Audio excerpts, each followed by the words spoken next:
A Palestinian and El Salvadorian family opened Sip of Silk in November. It's a coffee shop in Stadium Village that offers menu items from both cultures.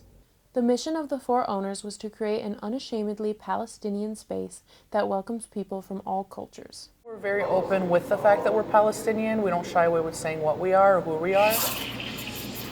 Hanan Wazwaz, one of the cafe's owners and a full-time nurse at United Hospital, came up with the idea for the cafe in November 2023 after the war in Gaza began. I was like, there's no Arab Latino cafe in the States. I want to make the first one. And I was so worried with all the delays happening that someone would beat me, but thankfully we're good. Sip of Silk is open until 10 p.m. on weeknights and 11 p.m. on weekends, but the owners are seeking permits to stay open past midnight so that students can have a space to hang out late at night without drinking alcohol.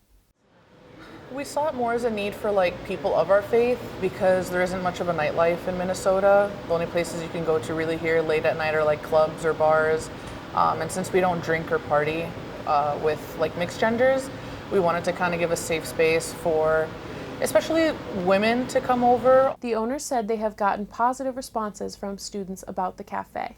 We've had such a variety of different types of students that have come in and a lot of people from different cultures, and it's been very nice seeing everybody come and try us out and have a good time regardless of where they're from.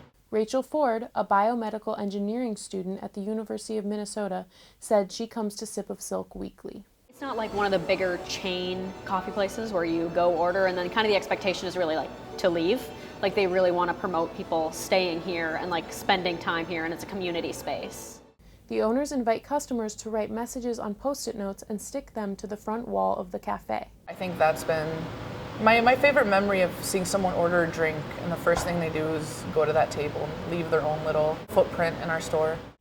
Hanan said Sip of Silk is a local alternative to big chains such as Starbucks, which customers started boycotting in 2023 after the company condemned a Starbucks Workers United X post that read, "Solidarity with Palestine."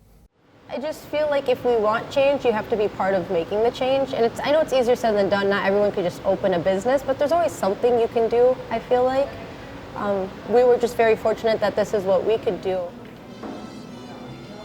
Alejandro Soto Bonilla is the cafe's Salvadorian owner and Hanan's husband.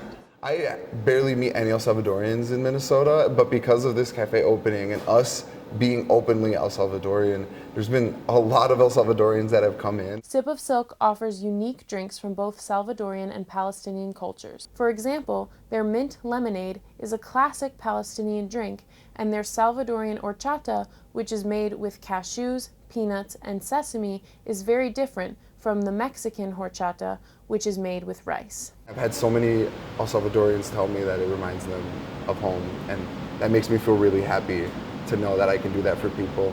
None of the four owners had a background in food or owning a business before opening Sip of Silk, but they said they have enjoyed the learning process even though it has been difficult.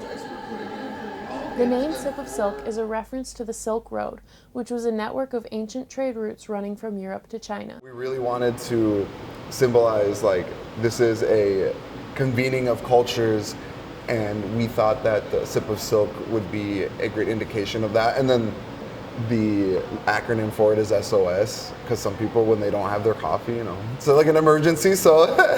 Building a community and seeing the community fill in the space has been really nice.